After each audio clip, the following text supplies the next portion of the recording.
Kumaraswamy luck ಹಿಂದಿದೆಯಾ ಕರಿನಾಗರದ secret? ಆ ಕರಿನಾಗರ ನೋಡಿದ್ಮೇಲೆ ಚೇಂಜ್ ಆಯ್ತಾ ಎಚ್ಡಿಕೆ ಅದೃಷ್ಟ? ಸಿಎಂ ಕುಮಾರಸ್ವಾಮಿಗೆ ಜ್ಯೋತಿಷಿ ಹೇಳಿದ ರಹಸ್ಯ ಏನು? ಇದೇ ಈ ಹೊತ್ತಿನ ವಿಶೇಷ ಕಾರ್ಯಕ್ರಮ ಲಕ್ಕಿ ನಾಗರ. ನಾನ್ ಶರ್ಮಿತಾ ಶೆಟ್ಟಿ.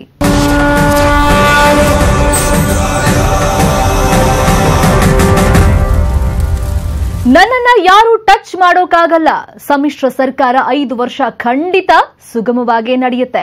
ಲೋಕಸಭಾ ಚುನಾವಣೆವರೆಗಾದ್ರೂ ನಾನೇ ಸಿಎಂ ಆಗಿರೋದು ಪಕ್ಕ. ಹೀಗೆ ಹೇಳಿದ್ದು ಬೇರೆ ಯಾರೂ ಅಲ್ಲ, ಸ್ವತಃ ಸಿಎಂ ಎಚ್ಡಿ ಕುಮಾರಸ್ವಾಮಿ ಅವರು. ಕುಮಾರಸ್ವಾಮಿ ಅವರಿಗೆ ಇಷ್ಟು ಆತ್ಮವಿಶ್ವಾಸ ಮತ್ತು ನಂಬಿಕೆ ಬರೋದ್ರ ಹಿಂದೆ ಒಂದು ಕರಿನಾಗರ ಹಾವಿನ ಇಂಟ್ರೆಸ್ಟಿಂಗ್ ಸ್ಟೋರಿ ಇದೆ. ಹಾಗಾದ್ರೆ ಏನದು ಆ ಸ್ಟೋರಿ? ಕರಿನಾಗರ ಹಾವಿಗೂ ಕುಮಾರಸ್ವಾಮಿ ಅವರ ಆತ್ಮವಿಶ್ವಾಸಕ್ಕೂ ಏನ್ ಸಂಬಂಧ? ಇಲ್ಲಿದೆ ಒಂದು ಸ್ಪೆಷಲ್ ರಿಪೋರ್ಟ್. ಲೋಕಸಭೆ ಚುನಾವಣೆವರೆಗೂ ನಾನೇ ಮುಖ್ಯಮಂತ್ರಿಯಾಗಿರ್ತೇನೆ. ಅಲ್ಲಿವರೆಗೆ ನನಗೆ ಯಾರು ಏನೂ ಮಾಡಲ್ಲ, ಮಾಡೋಕ್ಕಾಗೋದೂ ಇಲ್ಲ. ನನಗೆ ಚೆನ್ನಾಗಿ ಗೊತ್ತು, ನನ್ನನ್ನ ಯಾರೂ ಟಚ್ ಮಾಡೋಕ್ಕಾಗಲ್ಲ. ಇವತ್ತು ಈ ಸಮ್ಮಿಶ್ರ ಸರ್ಕಾರ ಸುಭದ್ರವಾಗಿ ನಡೆಯುತ್ತೆ.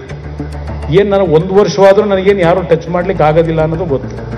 1 ವರ್ಷವಂತೂ ಇರ್ತೀನಿ ಲೋಕಸಭಾ ಚುನಾವಣೆ ಆಗೋವರೆಗಾದ್ರು. ಅಲ್ಲಿವರೆಗಾದ್ರೂ ನನಗೆ ಯಾರು ಮಾಡಲ್ಲ, ಮಾಡ್ಲಿಕ್ಕೆ ಆಗೋದು ಇಲ್ಲ.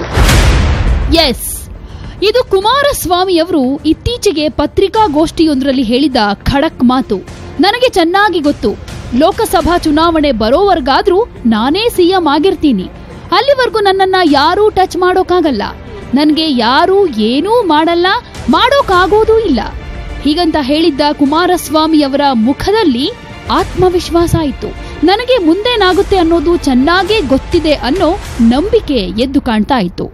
ಈ ನಂಬಿಕೆ ಕುಮಾರಸ್ವಾಮಿ ಅವರಿಗೆ ಬರೋದ್ರ ಹಿಂದೆ ಒಂದು ಸೀಕ್ರೆಟ್ ಸ್ಟೋರಿ ಇದೆ. ಆ ಸೀಕ್ರೆಟ್ ಸ್ಟೋರಿಯ ಪ್ರಮುಖ ಪಾತ್ರವೇ ಒಂದು ಕರಿನಾಗರ ಹಾವು.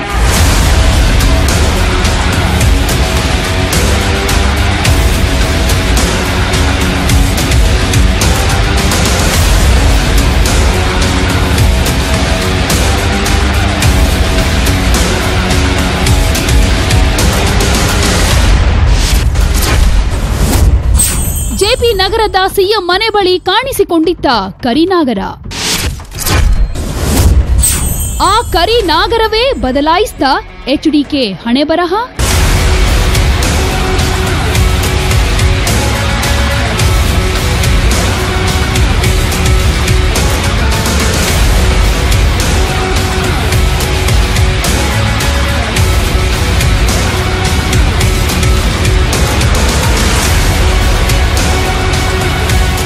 ಕುಮಾರಸ್ವಾಮಿಯವರು ಸದ್ಯ ವಾಸವಿರೋ ಜೆಪಿ ನಗರದ ಮನೆಯ ಬಳಿ ಹಿಂದೊಮ್ಮೆ ಕರಿನಾಗರವೊಂದು ಕಾಣಿಸಿಕೊಂಡಿತ್ತಂತೆ. ಆ ಕರಿನಾಗರ ಕಾಣಿಸಿಕೊಂಡ ತರುವಾಯ ಎಚ್ಡಿಕೆ ಭವಿಷ್ಯ ಕಂಪ್ಲೀಟ್ ಆಗಿ ಚೇಂಜ್ ಆಗಿ ಹೋಯ್ತಂತೆ.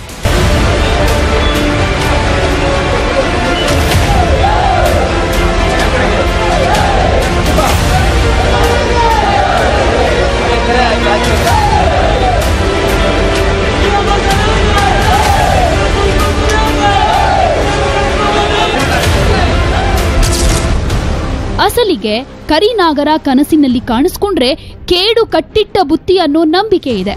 ಆದರೆ ಸಿಎಂ ಎಚ್ಡಿ ಕುಮಾರಸ್ವಾಮಿಯವರ ಪಾಲಿಗೆ ಆ ಕರಿನಾಗರವೇ ಅದೃಷ್ಟದ ಸೂಚ್ಯಂಕವಾಗಿತ್ತು. ಕರ್ನಾಟಕದ ಸಿಎಂ ಆಗೋ ಅವಕಾಶ ಹುಡುಕಿಕೊಂಡು ಬಂತು.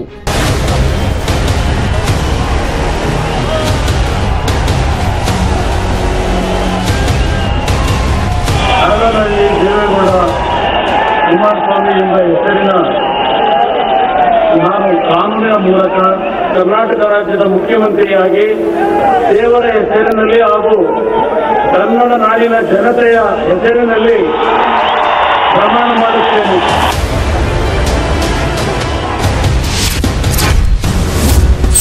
ಅದು 1.5 ವರ್ಷಗಳ ಹಿಂದಿನ ಮಾತು. ಕುಮಾರಸ್ವಾಮಿಯವರ ಅದೃಷ್ಟವೇ ಬದಲಾದ ಇಂಟ್ರೆಸ್ಟಿಂಗ್ ಸ್ಟೋರಿ.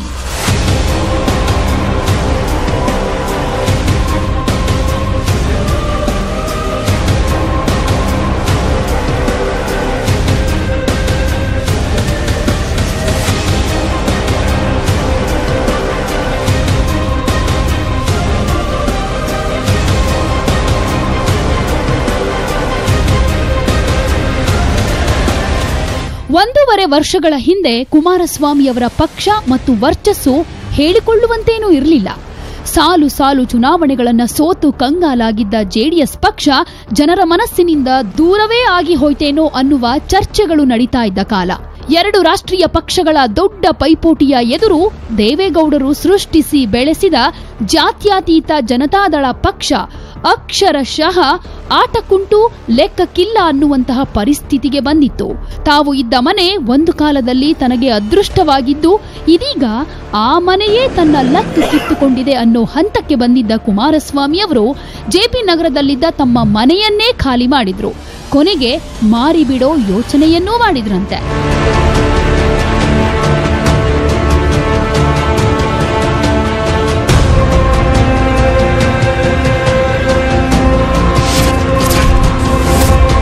ಮನೆ ಖಾಲಿ ಮಾಡಿದ ಎಚ್ಡಿಕೆ ಇದ್ದದ್ದು ಎಲ್ಲಿ ಗೊತ್ತಾ?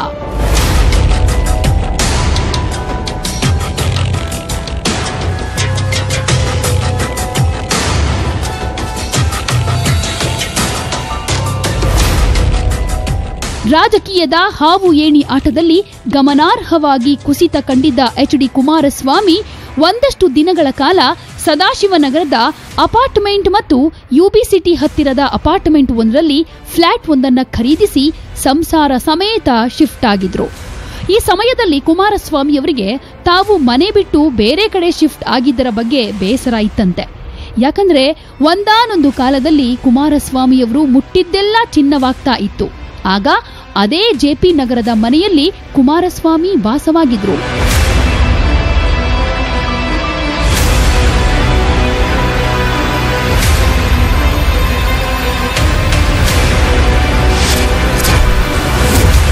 ಹಿಂದೊಮ್ಮೆ ಅದೃಷ್ಟದ ಮನೆಯಾಗಿತ್ತು ಜೆಪಿ ನಗರದ ನಿವಾಸ.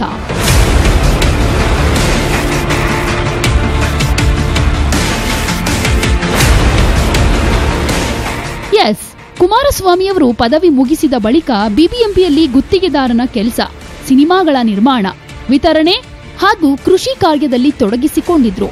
ದೇವೇಗೌಡರು ಸಿಎಂ ಆಗಿದ್ದ ಕಾಲದಲ್ಲಿ ಕನಕಪುರ ಕ್ಷೇತ್ರದಿಂದ ಸ್ಪರ್ಧಿಸೋದಕ್ಕೆ ಯಾವ ಅಭ್ಯರ್ಥಿಯೂ ಮುಂದಾಗಿರಲಿಲ್ಲ. ಹೀಗಿದ್ದಾಗ ಸ್ವತಃ ಕುಮಾರಸ್ವಾಮಿಯವರೇ ಧೈರ್ಯ ಮಾಡಿ ಚುನಾವಣೆಗೆ ನಿಂತು ಸಂಸತ್ ಪ್ರವೇಶಿಸಿದ್ರು.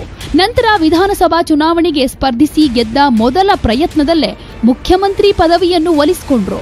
2008ರಲ್ಲಿ ಎಚ್ಡಿಕೆ ಪತ್ನಿ ಅನಿತಾ ಕುಮಾರಸ್ವಾಮಿ ಅವರು ಮಧುಗಿರಿ ಕ್ಷೇತ್ರದಿಂದ ಸ್ಪರ್ಧಿಸಿ ಗೆದ್ರು. ಪತಿ ಪತ್ನಿ ಇಬ್ಬರು ಶಾಸಕರಾದ ಮೊದಲ ದಂಪತಿಯ ಕೀರ್ತಿಯು ಇವರಿಗೆ ಒಲಿದಿತ್ತು. ಹೀಗೆ ಕುಮಾರಸ್ವಾಮಿ ಮುಟ್ಟಿದ್ದೆಲ್ಲವೂ ಚಿನ್ನವಾಗಿದ್ದು ಅದೇ ಜೆಪಿ ನಗರದ ಮನೆಯಲ್ಲಿ ವಾಸ ಇದ್ದಾಗಲೇ. ಆದರೆ ಅದರ ಹಿಂದೆಯೇ ರಾಷ್ಟ್ರೀಯ ಪಕ್ಷಗಳೊಟ್ಟಿಗೆ ಪೈಪೋಟಿ ಕೊಡಲಾಗದೆ ಎಚ್ಡಿ ಕುಮಾರಸ್ವಾಮಿ ದಣಿದಿದ್ರು. ಇದಕ್ಕೆ ಕಾರಣ ತಮ್ಮದೇ ಮನೆ ಅಂತಲೇ ಅಂದ್ಕೊಂಡ್ರೋ ಏನೋ, ಯುಬಿ ಸಿಟಿ ಹತ್ತಿರದ ಅಪಾರ್ಟ್ಮೆಂಟ್ಗೆ ಶಿಫ್ಟ್ ಆಗಿ ಬಿಟ್ಟಿದ್ರು. ಹೀಗೆ 1.5 ವರ್ಷದ ಹಿಂದೆ ಸ್ವಂತ ಮನೆಯನ್ನ ಬಿಟ್ಟು ಅಪಾರ್ಟ್ಮೆಂಟ್ ಸೇರಿದ್ದ ಕುಮಾರಸ್ವಾಮಿ 1.5 ವರ್ಷ ಕಳೆದ ನಂತರ ಮತ್ತೆ ಸಿಎಂ ಹುದ್ದೆ ಅಲಂಕರಿಸಿ ತಮ್ಮದೇ ಜೆಪಿ ನಗರದ ಮನೆಗೆ ವಾಪಸ್ಸಾದ್ರು. ತಮ್ಮ ಅದೃಷ್ಟದ ಮನೆಗೆ ವಾಪಸ್ಸಾಗೋದಕ್ಕೆ ಕಾರಣವಾಗಿದ್ದೇ ಕರಿನಾಗರ ಹಾವು.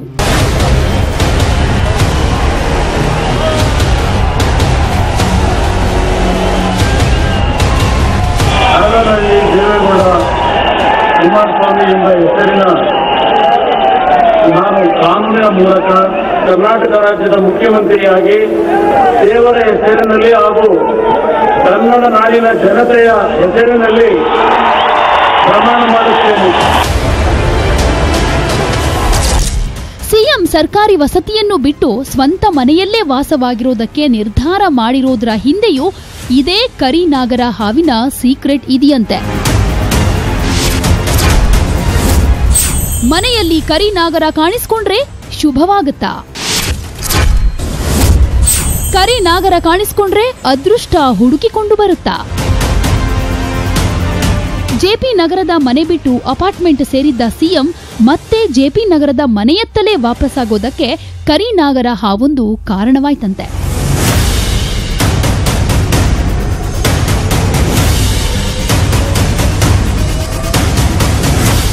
ಮನೆ ಬಳಿ ಹಾವು ಕಾಣಿಸಿಕೊಂಡ ವಿಚಾರವನ್ನ ತಿಳಿದ ಕುಮಾರಸ್ವಾಮಿ ಅವರು ಜ್ಯೋತಿಷಿಗಳನ್ನ ಸಂಪರ್ಕಿಸಿದಾಗ ನಿಮ್ಮ ಲಕ್ ಬದಲಾಗಿದೆ, ನೀವು ಕಳೆದುಕೊಂಡಿರೋ ವೈಭವವನ್ನ ವಾಪಸ್ ಪಡಿತೀರಾ, ನಿಮ್ಮ ಮನೆಗೆ ನೀವು ಆದಷ್ಟು ಬೇಗ ವಾಪಸ್ ಬನ್ನಿ ಅಂತ ಹೇಳಿದ್ರಂತೆ.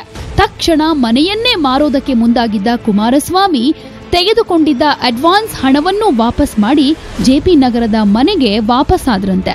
ಗೃಹ ಪ್ರವೇಶ ಮಾಡುವ ಮುನ್ನ ದೊಡ್ಡ ಮಟ್ಟದಲ್ಲಿ ಹೋಮ ಹವನಗಳನ್ನು ಮಾಡಿಸಿ ಅದೃಷ್ಟದ ಮನೆಗೆ ಕಾಲಿರಿಸಿದ್ದಾರಂತೆ.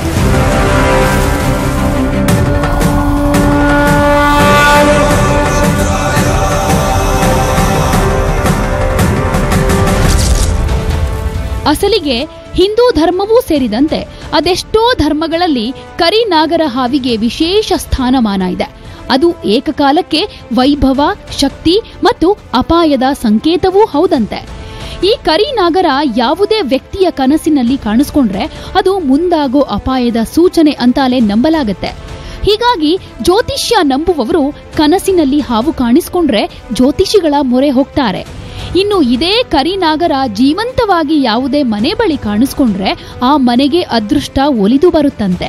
ಕುಮಾರಸ್ವಾಮಿಯವರ ವಿಚಾರದಲ್ಲೂ ಅದೃಷ್ಟ ಒಲಿದು ಬಂದಿದೆ ಅನ್ನೋದು ಜ್ಯೋತಿಷಿಗಳ ವಾದ.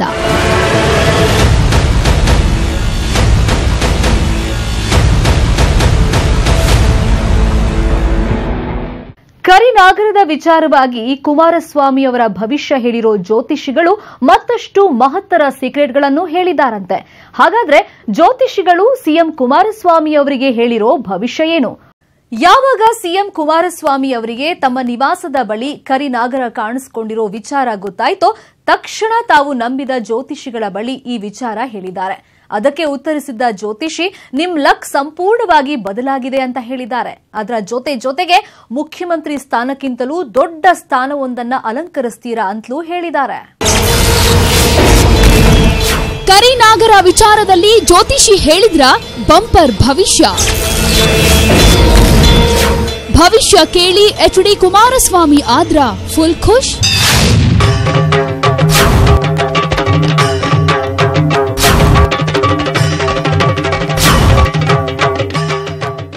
ಎಸ್, ಜೆಪಿ ನಗರದ ನಿವಾಸದ ಬಳಿ ಕರಿನಾಗರ ಕಾಣಿಸಿಕೊಂಡ ವಿಚಾರವಾಗಿ ಸಿಎಂ ತಮ್ಮ ಜ್ಯೋತಿಷಿಗಳನ್ನ ಸಂಪರ್ಕಿಸಿ ಅದರ ಫಲಾನುಫಲಗಳನ್ನ ವಿಚಾರಿಸಿದ್ರಂತೆ.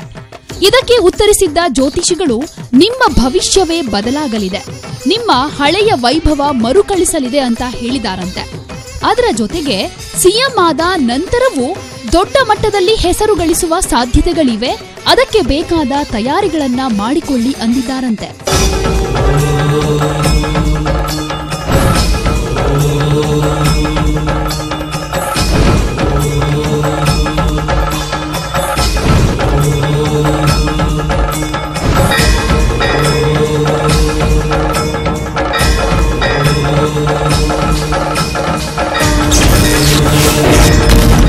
ಜ್ಯೋತಿಷಿ ಇಂದಿರಾ ಗಾಂಧಿ ಸರ್ಕಾರದ ಉದಾಹರಣೆ ಹೇಳಿದ್ಯಾಕೆ?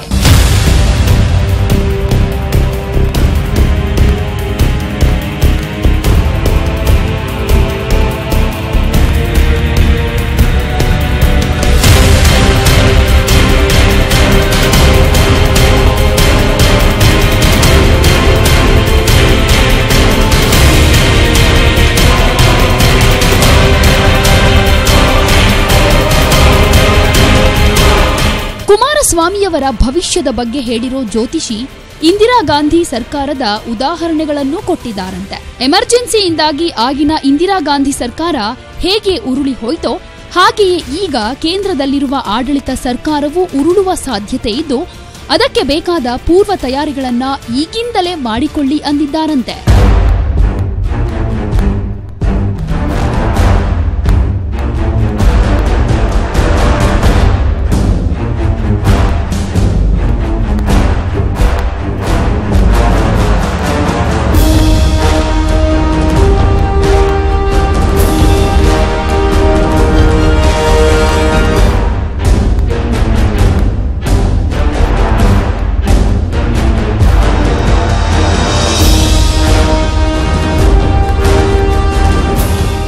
ಎಚ್.ಡಿ. ಕುಮಾರಸ್ವಾಮಿ ಮುಖ್ಯಮಂತ್ರಿಯಾಗಿ ಪ್ರಮಾಣ ವಚನ ಸ್ವೀಕರಿಸಿದ ದಿನ ವಿಧಾನಸೌಧದ ಮುಂಭಾಗದ ವೇದಿಕೆಯಲ್ಲಿ ತೃತೀಯ ರಂಗದ ನಾಯಕರೆಲ್ಲ ಒಟ್ಟಾಗಿ ದೊಡ್ಡ ಮಟ್ಟದ ರಾಜಕೀಯ ಬೆಳವಣಿಗೆಯೊಂದಕ್ಕೆ ಕಾರಣವಾಗಿದ್ರು. ಇಂಥದ್ದೊಂದು ಸನ್ನಿವೇಶದ ಸೃಷ್ಟಿಗೆ ಕಾರಣವಾಗಿದ್ದು ದೇವೇಗೌಡರು. ಮಗನ ಪದಗ್ರಹಣವನ್ನೇ ನೆಪ ಮಾಡಿಕೊಂಡಿದ್ದ ದೇವೇಗೌಡರು ದೇಶದಲ್ಲಿರೋ ಪ್ರಾದೇಶಿಕ ಪಕ್ಷಗಳ ನಾಯಕರನ್ನೆಲ್ಲ ಬೆಂಗಳೂರಿಗೆ ಕರೆಸಿದ್ರು.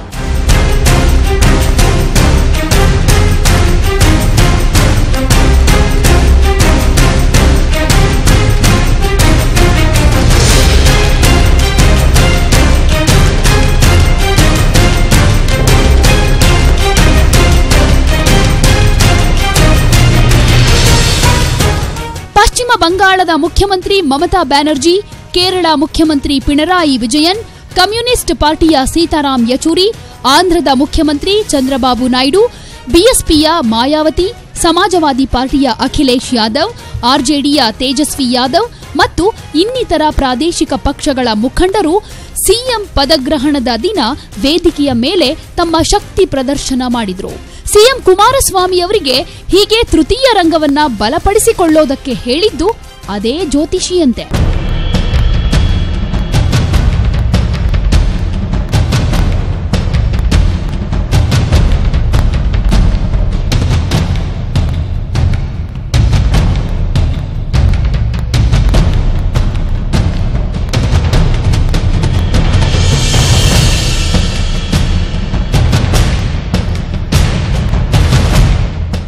ಹೌದು, ಕರಿನಾಗರ ಹಾವಿನ ಭವಿಷ್ಯ ಹೇಳಿದ್ದ ಆ ಜ್ಯೋತಿಷಿ ಈಗಿಂದಲೇ ತೃತೀಯ ರಂಗದ ಬಲವನ್ನ ಹೆಚ್ಚಿಸಿಕೊಳ್ಳಿ, ಮುಂದೆ ಈ ಜಾಗರೂಕತೆ ದೊಡ್ಡ ಮಟ್ಟದ ಲಾಭವನ್ನ ತಂದುಕೊಡುತ್ತೆ, ದೇಶದ ಅತ್ಯುನ್ನತ ಸ್ಥಾನದಲ್ಲಿ ಕೂರುವ ಯೋಗ ನಿಮ್ಮನ್ನ ಹುಡುಕಿಕೊಂಡು ಬರುತ್ತೆ ಅಂತ ಆ ಜ್ಯೋತಿಷಿ ಕುಮಾರಸ್ವಾಮಿಯವರಿಗೆ ಹೇಳಿದ್ದಾರಂತೆ.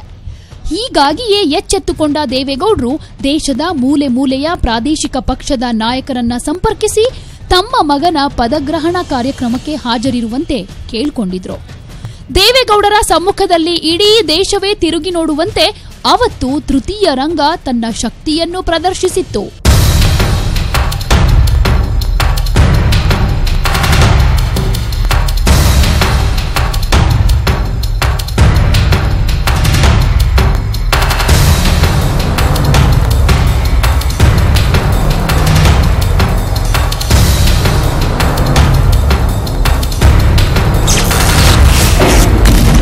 ಪ್ರತಿರೋಧ ಬಂದರೂ ಎಚ್ಡಿಕೆ ಮೌನವಾಗಿರ್ತಾರಾ? ಎಚ್ಡಿಕೆಯನ್ನ ಯಾರೂ ಎದುರು ಹಾಕಿಕೊಳ್ಳಲ್ವಾ?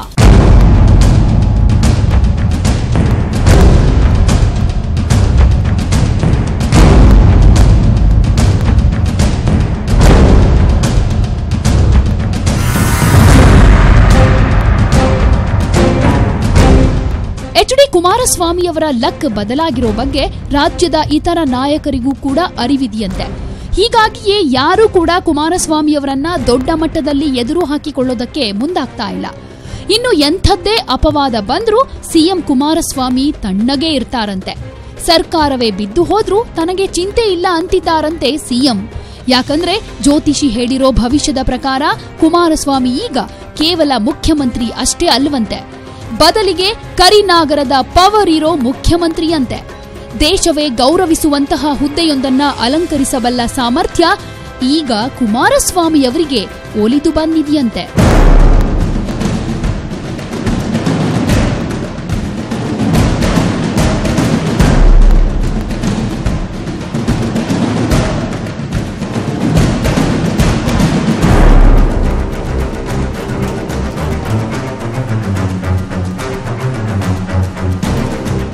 ಇದೆಲ್ಲವೂ ನಂಬಿಕೆಯ ವಿಷಯ. ದೇವೇಗೌಡರ ಕುಟುಂಬಕ್ಕೂ ದೈವ ನಂಬಿಕೆಗೂ ಬಿಟ್ಟು ಬಿಡದ ನಂಟು. ಕರಿನಾಗರದ ವಿಚಾರವಾಗಿ ಜ್ಯೋತಿಷಿ ಸಿಎಂ ಕುಮಾರಸ್ವಾಮಿಯವರಿಗೆ ಹೇಳಿರೋ ಭವಿಷ್ಯ ನಿಜವಾಗುತ್ತೋ ಇಲ್ವೋ ಗೊತ್ತಿಲ್ಲ. ಕುಮಾರಸ್ವಾಮಿ ದೇಶವೇ ಗೌರವಿಸುವ ಸ್ಥಾನದಲ್ಲಿ ಕೂರ್ತಾರೋ ಕೂರಲ್ವೋ ಈಗಲೇ ಹೇಳೋದಕ್ಕಾಗೋಲ್ಲ. ಹಾಗಂತ ಆ ಸಾಧ್ಯತೆಯೇ ಇಲ್ಲ ಅಂತಾನೂ ಹೇಳೋಕ್ಕಾಗಲ್ಲ. ಲೋಕಸಭಾ ಚುನಾವಣೆ ಈ ಎಲ್ಲಾ ಪ್ರಶ್ನೆಗಳಿಗೂ ಉತ್ತರಿಸಬೇಕಿದೆ.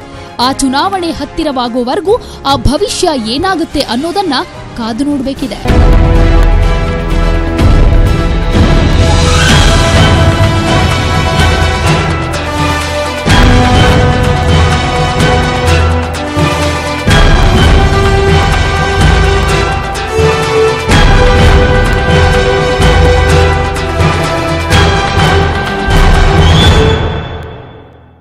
ಇದು ಹುಟ್ಕೊಂಡಿರೋ ಚರ್ಚೆ ಮತ್ತು ವಾದಗಳ ಒಂದು ನೋಟ.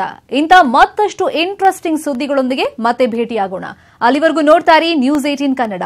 ಜಾಲ ನಮ್ಮದು, ಬಲ ನಿಮ್ಮದು.